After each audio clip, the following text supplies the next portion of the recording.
Olá e bem-vindos. Já imaginaram como seria viver num mundo com 200 anos de paz? Parece algo saído de um filme, não é? Mas aconteceu mesmo. E chamava-se Pax Romana, ou a Paz Romana, uma das épocas mais estáveis de toda a história. A grande questão é esta: como é que os romanos conseguiram fazer isto? Pois não foi magia nem sorte. Foi o resultado de uma máquina muito complexa e bem oleada, uma máquina de poder, de engenharia e de economia. E é essa máquina que vamos desmontar agora, peça por peça. Para começar, vamos diretos ao coração da máquina, o poder político e militar. Foi isto que pôs fim a décadas de guerras civis e que estabeleceu uma ordem completamente nova. Primeiro, o que é exatamente esta Pax Romana? Bem, o termo significa literalmente paz romana. Tudo começou com o primeiro imperador, Augusto. Ele subiu ao poder depois de um período terrível de guerras civis que tinham deixado Roma completamente destruída. A sua principal missão era garantir que aquele caos nunca mais voltasse. Agosto tinha um plano muito claro. Primeiro, concentrou todo o poder nele próprio, pondo fim às lutas constantes entre generais. Depois, transformou o exército numa força profissional, a tempo inteiro, cuja lealdade era para com o imperador, e não para com este ou aquele general. E, finalmente, um passo crucial: reformou os impostos para ter o dinheiro necessário para construir e manter o império. E aqui está uma das peças mais geniais do puzzle romano: um sistema de justiça unificado.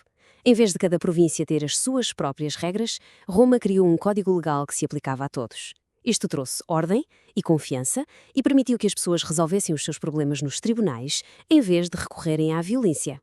Ok, ter o poder centralizado é importante, mas não o chega. Como é que se consegue controlar um território tão gigantesco? A resposta romana foi a engenharia. Vamos então à segunda parte desta nossa máquina. É preciso ter bem a noção da escala disto. O Império Romano era enorme.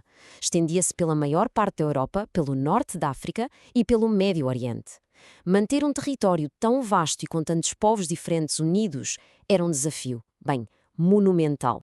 A solução deles foi criar uma espécie de tecidos conjuntivos. As famosas estradas romanas permitiam que as legiões chegassem rapidamente a qualquer ponto do conflito. No mar, a marinha patrulhava o Mediterrâneo, tornando-o seguro para o comércio. E em terra, os aquedutos, autênticas maravilhas, levavam água e vida às cidades. E reparem neste detalhe que mostra bem a sofisticação deles. Uma estrada romana principal tinha em média 4,5 metros de largura. Era o suficiente para duas carroças se cruzarem sem problemas. E não era só alcatrão, eram construídas com várias camadas de materiais diferentes para serem incrivelmente duradouras. Aliás, algumas ainda existem hoje. As estradas eram fantásticas, mas para transportar grandes quantidades, o mar era imbatível. O Mediterrâneo era, na verdade, a grande autoestrada económica do Império. O trigo do Egito alimentava a gigantesca população de Roma, enquanto o azeite e o vinho da Espanha, que hoje é Espanha e Portugal, viajavam para todo o lado. E depois temos os aquedutos. É difícil exagerar o seu impacto. Usando apenas a força da gravidade, estas estruturas incríveis transportavam milhões de litros de água por dia para as cidades. Essa água ia para fontes, para os famosos banhos públicos e até para casas particulares. Era um símbolo claro do poder e da capacidade da engenharia romana. Com o império todo ligado, era preciso combustível para o manter a funcionar. E esse combustível era uma economia forte e unificada. Vamos ver como é que isto funcionava. O grande segredo era uma moeda única, o denário. Era uma moeda de prata que valia o mesmo em qualquer parte do Império. Imaginem só poder usar a mesma moeda para comprar algo em Londres, em Roma ou em Damasco. Isto simplificou imenso o comércio. Esta tabela mostra bem a diferença. Com uma moeda única, o comércio flui de forma simples e direta. Com várias moedas diferentes, o resultado é confusão, custos extra para fazer câmbios e barreiras aos negócios. O denário foi, sem dúvida, um unificador económico do Império. Mas, apesar de todo o comércio e das cidades impressionantes, é crucial perceber isto. A base de tudo era a agricultura. Havia quintas enormes, chamadas latifúndios, que funcionavam quase como fábricas de alimentos. Produziam o suficiente para alimentar as legiões e as populações urbanas, o que é essencial para manter a paz social. Muito bem, mas o que é que tudo isto significou para as pessoas comuns? E, mais importante, o que é que resta hoje desta incrível máquina de paz? A vida era muito, muito diferente dependendo do sítio onde se nascia. Nas cidades, a maioria das pessoas vivia em prédios de apartamentos, as insulas. Pensem em blocos de apartamentos, mas provavelmente com muito menos espaço e, claro, sem elevadores. Já no campo, a vida girava em torno do trabalho agrícola duro, nos latifúndios.